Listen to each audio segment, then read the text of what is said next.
Alright guys, welcome back to another Pokemon TCG Pocket video on my channel. So today we're gonna go over a specific topic which has been highly requested, and it is basically how to actually build by yourself a competitive Pokemon TCG Pocket deck from scratch, right? Now not everyone is able to build a good deck from the get-go, right? Obviously, it takes a lot of testing. It needs some knowledge of the cards available in the game to be able to know which cards synergize well with each other.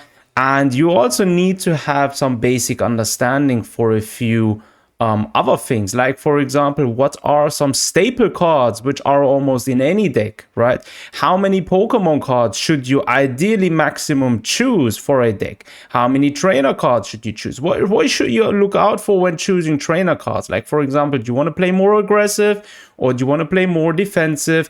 And you will always have to adjust your deck builds according to the current meta, I would literally say. So if you're playing ranked, for example, and you're encountering specific deck types, then you will need to always accustom your decks to what you're currently facing, right? Something called micro tuning is always something you will have to do, right? So you have a finished deck, right? And you're performing well and you're getting to a sticking point in ranked. That's where you have to either switch strategy completely, right, to a different deck, or you do something called micro tuning. So you take out one or two cards and swap them out with maybe one or two other cards. For example, right? So if I have my Snorlax deck here, for example, right? So if this deck wasn't performing too good, then I would be thinking, okay, what can I do to make it perform even better, right? So you have, oh yeah, by the way, this is German here. Let me quickly change it to English. All right, we're back. So now if I was to make this one more competitive, then, or maybe even better, then I would think, okay, what can I switch out here? So for example, if you check this view, I personally would say one of those comfies is enough. So I could actually take out one of them, right, and play something else inside the deck. So for example, if you want to play more aggressive and disruptive, you may want to consider throwing in a card called Mars, right? Now Mars, let me quickly show you, is a card which essentially allows you to shuffle your opponent's cards back into the hand. Now I don't want to add it. So your opponent shuffles their hand into their deck and draws a card for each of their remaining points needed to win. So if your opponent, for example, in this scenario, managed to defeat one of our Snorlaxes. Oh yeah, I can't do that. Managed to defeat one of our Snorlaxes, for example, and we have another one on the bench. Your opponent has then already taken 2 points, which means he only has 1 point remaining, which would secure him the win.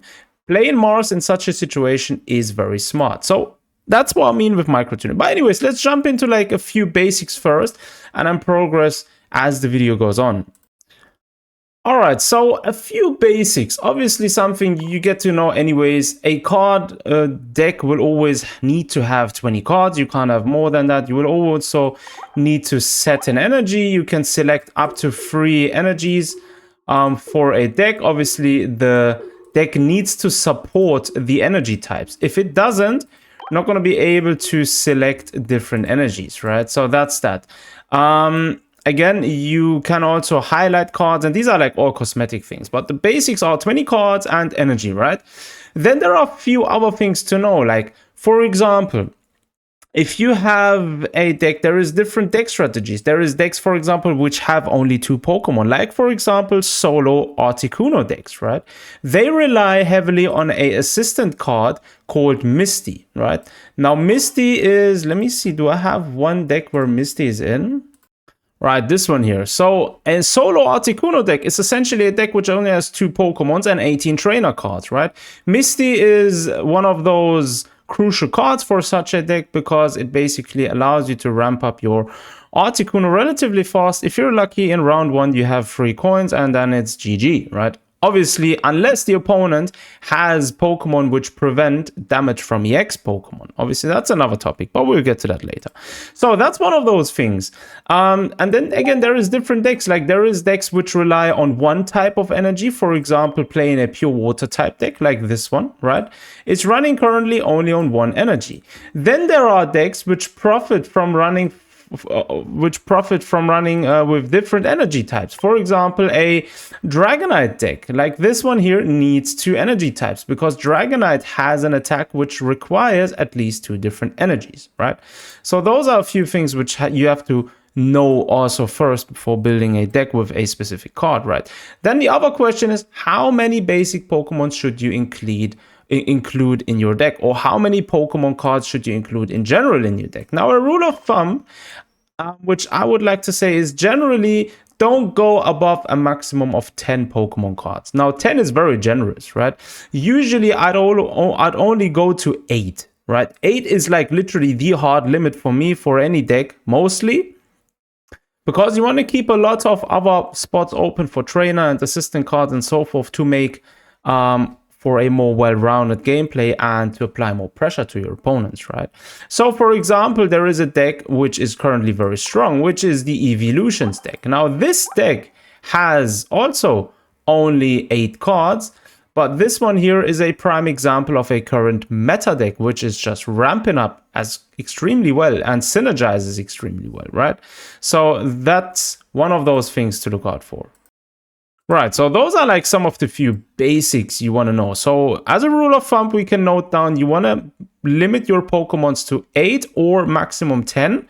And in terms of basic Pokemons, depending on what deck you're playing, the Eevelutions deck has 4 basic Pokemon. So as a rule of thumb, 2 to 4 basic Pokemons is totally alright, because you will always have cards which will search out basic Pokemon within your deck. All right, now let's talk about choosing Pokemon, right? So this one here is a prime example of a deck which has 10 Pokemon cards. However, there is a few things which you have to take into consideration when building a deck. So let's actually view all the cards here. Now, what can you see at first glance? At first glance, we can see that Mewtwo is our prime attacker in this deck, right? So Mewtwo is going to do the main chunk of damage. Then we also have 2 other Pokemons, essentially, right? The Sylveon EX and Gardevoir. Both of them fulfill a supporting type role within this deck, but will also fulfill a sub-damage dealing type role. So both of them can deal, for example, a considerable amount of damage for only 2 energy. However, Gardevoir's ability is there to support our main damage dealer, which is Mewtwo, because having Gardevoir on the field, primarily on the bench, will allow you to give an extra psychic energy to your main active Pokemon, which is ideally Mewtwo, which helps Mewtwo to get his 4 energy up quickly and then attack for 150 damage. The turn after, he will lose 2 energy, but then you can ramp them up again, right? That's a simple strategy which has been around since day 1 in this game. Another addition is here, Sylveon is fulfilling a supporting type role, for example, helping you by playing it. If you play Sylveon, you will have the ability to draw 2 cards, right? And then you can also use Sylveon in a case of not having Mewtwo EX on the field to be your sub-damage type card on the field, right?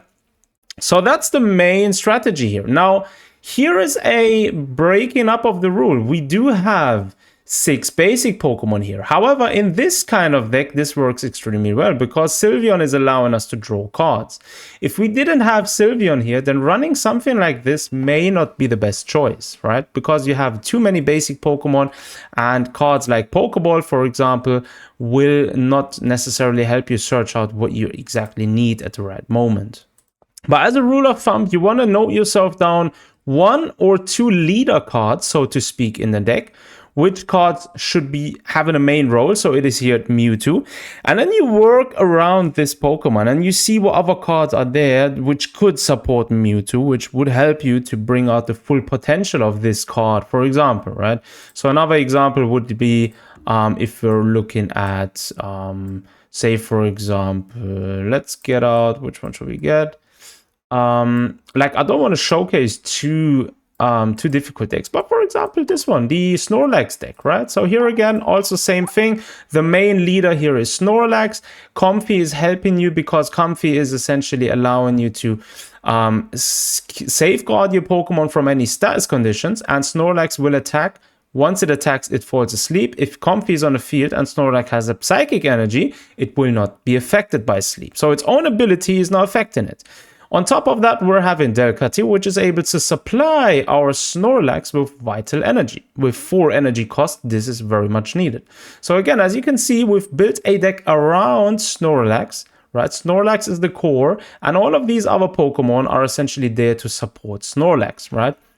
And obviously, we also choose our trainer cards based on these factors. Now, let's quickly talk about Pokemon types and controlling your energy zone. Now, by default, you will always have the energy zone will provide energy for every type that's required. So if you have a Pokemon in your deck which needs 2 energies, like for example in my Dragonite deck, it will automatically switch here to include both energy types which you require, right? Now, worth noting here is you can manually, even though you're playing a deck which requires 2 energies, set it to only 1 energy, right? That is possible. Or let's say lightning.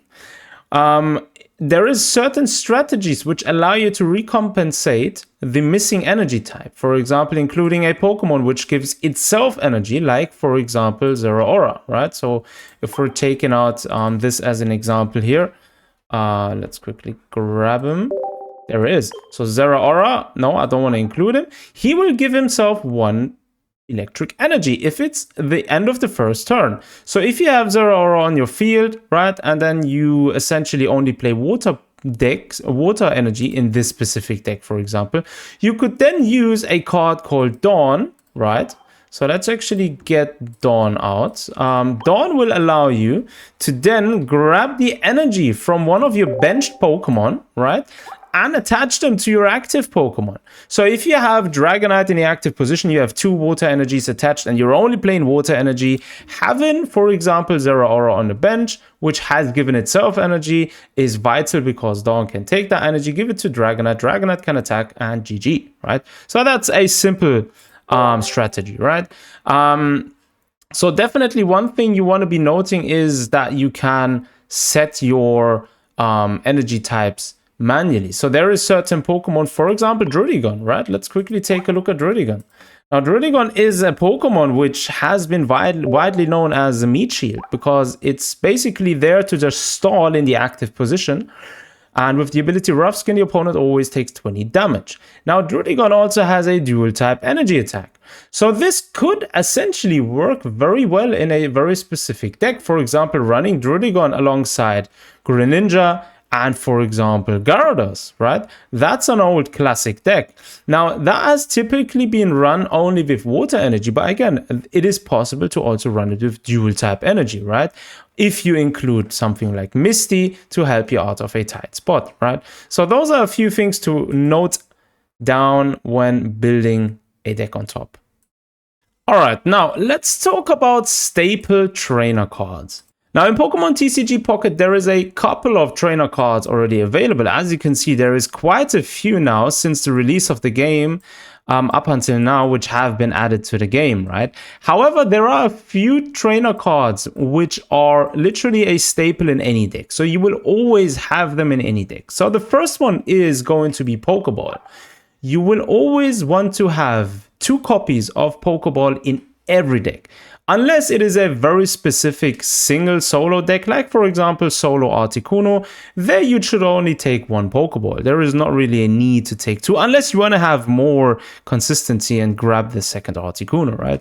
So Pokeball is going to be one of those staple cards in every deck. Now another card is going to be the Professor's Oak, right? By the way, this is in German. I can change it. Can I change it to English? No, I can't. Right, Bo. So Professor's Research there. Don't worry, I got you. I'll translate the German for you. Professor's Research essentially allows you to draw 2 cards, right? So as you can see, this fits in almost every deck. So because drawing cards is going to be vital to allow you to essentially to essentially grab faster what you need, right? Now there is a few other staple cards which are more deck specific. Like for example, if you're running a water deck, it is always good to have a staple Perla, for example, in the deck. Unless you're playing a stage 2 evolution Pokemon, then in that case there is a card called Lily. Now Lily is then probably the better choice because you're then able to heal 60. However, Lily only heals one Pokemon. Perla or Irida, the English name is Irida, the German name is Perla, will heal every water Pokemon with a water type energy, right? So that's another type specific card. Another staple card or two staple cards, which should be one of each in most decks, is going to be one Cyrus, right? And the other one is going to be Sabrina. Now, Sabrina is going to allow you to switch out the active Pokemon and switch it out with a Pokemon from the bench. Your opponent chooses that bench Pokemon. And Cyrus is going to be able to switch out a bench Pokemon, which already has taken damage, and bring it to the active position, right? So that's another... those are two very staple cards. Now, Cyrus is primarily used in an aggressive gameplay style, and Sabrina is more of a defensive gameplay card, right? But both of them can also be used in a either way, right? They can also be used, so Sabrina could also be used aggressively, and Cyrus can also be used defensively, depending on the situation. Now, another good card which should be in each deck is either Pokemon Communication or Iono, right? So Iono will basically force every player to shuffle their cards into their deck and draw the same amount. Or Pokemon Communication is allowing you to draw a random Pokemon from your deck while also putting one Pokemon from your hand back into your deck. So chances are you may get the missing Pokemon which you need, for example, in Evolution, right? So these are a few staple cards which you want to think about always in your deck. So Pokemon Communication, Cyrus, Sabrina, Iono. As for Heal, Irida or Lily maybe, or even the Pokemon Center Lady here. She's able to heal and recover your Pokemon from a special condition. And obviously Pokeball and Professor's Research. So these are the staple cards which should be in every deck, right? If you have if you have them already in a deck, right, and you have your and then you maybe, for example, have a few Pokemon already in there, and you may have 2 more spots left, then it's on to you to choose what other maybe 2 or 3 cards you want to include. So, for example, a good disruptive style would be having a red card and a Mars, right? Having both of them in your deck, there is Mars, which basically force your opponent to discard their hand and draw cards. Maybe a good choice for a deck. Also, another card which may be good is, for example, the Team Rocket Grunt, which forces your opponent to get rid of their energy from their active Pokemon, or maybe running Guzma, which forces your opponent to basically take off their Pokemon tool. Or you could run Pokemon tools, like, for example, Poison Barb. If your opponent attacks, he will get poisoned. Or running the Rocky Helmet. Rocky Helmet will also damage your opponent, right? So these are a few other additions which you can think about. Now, let me show you a few sample decks which are currently extremely well performing. Obviously, by the time this video is being done, right, it's obviously still the current Eevelutions EV Grove meta, but obviously this video is going to be, it doesn't matter, whenever you watch it, it will always be up to date, because the strategies here are applying to every season and every time frame within Pokemon TCG Pocket. So anyways, you will have, for example, in this deck, a very specific strategy, right? So in this deck, you're running 4 EVs. However, you're also running 4 different evolution types, right? You're having Sylveon EX, 2 times Flareon EX, and 1 time Leafeon EX. Now, the main things to note here is that Flareon EX can give itself fire energy from the discard pile, which is always making it very self-sufficient. Leafeon EX is going to be able to supply itself with leaf energy. That's why you do not need to play any other type in this deck, right? You're only running this deck on fire energy. Now, you could throw a psychic energy if you want to consider playing with Sylveon. obviously, but yeah, it's not very much advised, right? So the idea here is having Leafeon in the active position, giving him energy. So the one Leaf energy would give itself, and then grab 2 fire energies and give it to Leafeon. Having Flareon on the bench then would also be good, because if Leafeon gets defeated or you retreat it, you can then take that energy from the discard pile and attach it to your Flareon, right? And with running 2 times EV bags, you're going to be set up to do a lot of damage, either, right? Because each EV bag can increase your damage by 10. On top of that, you could run a red against an opponent's active EX Pokemon, which allows you to do 40 damage extra. So Flareon would do 170 damage, which is almost enough to kill anything currently in the game available, right? Or you choose to heal, right? EV bag can also heal each of your Eevelutions on the field, right? For 20 points, which can be very nice. So this is a prime example of a current meta deck. Now, another prime example and a very strategical, highly difficult to play deck is actually Darkrai and Giratina, also called Darktina. Right now, this deck is extremely competitive and has been around since, I believe, 3 seasons now already. And in 3 seasons, it's always been on the top, right? It literally has been one of the best decks ever to be in Pokemon TCG Pocket. And again, on first sight, it may seem simple to play, but it is very tough to play with, right? So you want to think about what to have first in the active position. If you, for example, starting with 1 Giratina, you may never want to start building your front, but rather you'd want to build a back row Giratina if you have to. Obviously, if you only have 1, you want to build that one, right? You want to be very careful how to play your Pokemon tools. Never play all of them at once. Always play 1 for the active Pokemon, or the Pokemon which you fear is going to lose the most, for example, is going to get attacked, right? So simple strategies, for example, if you have a Giratina on your bench which has 3 energies and you don't have another Pokemon on the bench, but only 1 Pokemon in the active position, chances are high your opponent may use a Sabrina to force your Giratina to the front. If he does that, it may be smart to give your Giratina on the back row also Pokemon attachment tool, right?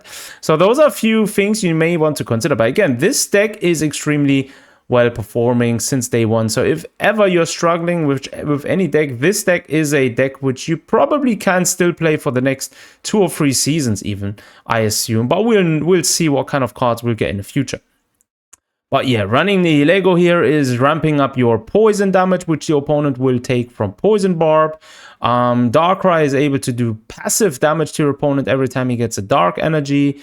We do have a lot of disruption here. We have Leaf for fast retreat. We have Pokemon Center Lady and a potion to heal, even if it's minimal, right? A minimal amount is more than enough in this deck to be able to disrupt opponents' strategies, because we're also running a giant cape, right? Guzma is also going to be a key card because a lot of decks actually require playing a lot of Pokemon attachment tools, so Guzma is going to be a good choice.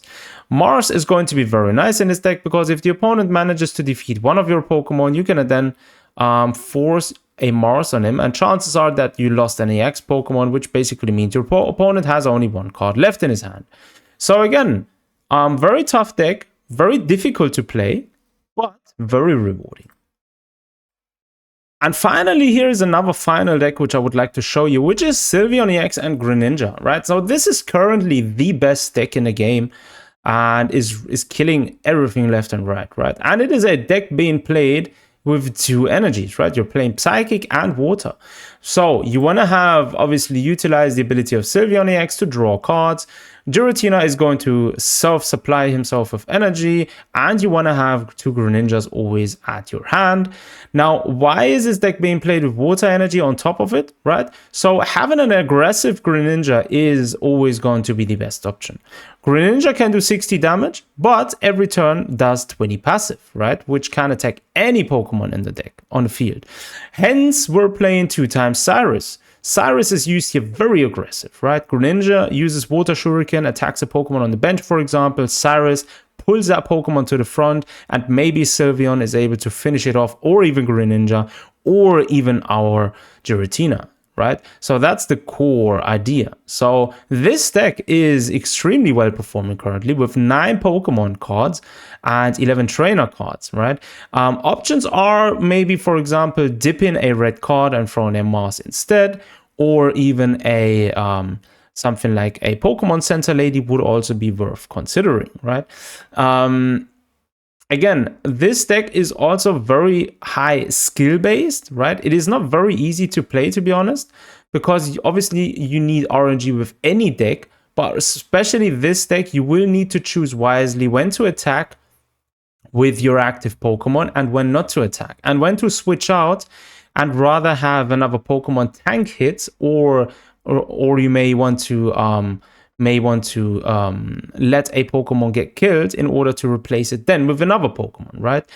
Here is also very important to note if you're wanting to attack or not, because if you're attacking and you have Giratina on the field, Giratina is not going to be able to ramp himself up with energy. So maybe attacking some turns, or maybe not attacking some turns, may be better in the long run. So all of these are strategies which are to be considered when playing this deck. But again, I was only going to showcase you a few sample decks so you have an idea on what kind of decks currently perform well. And who knows, maybe you guys can come up with a few good decks which may be becoming a meta in the future. Who knows, right? So yeah, that's essentially that. I don't think I've missed anything. If I missed anything, or if I was saying anything which is false, then do let me know down below in the comment sections. If you also have any deck suggestions for future videos, then also hit me up on the comment sections. As you guys know, I showcase decks almost on a daily basis here on this channel. So yeah, that's it from me. I hope this video was helpful. Again, aimed at everyone, right? It doesn't matter if you're pure beginner or if you're already immediate. I hope this video has some value for you. As always, thanks for tuning in. Take care of yourselves. Until next time.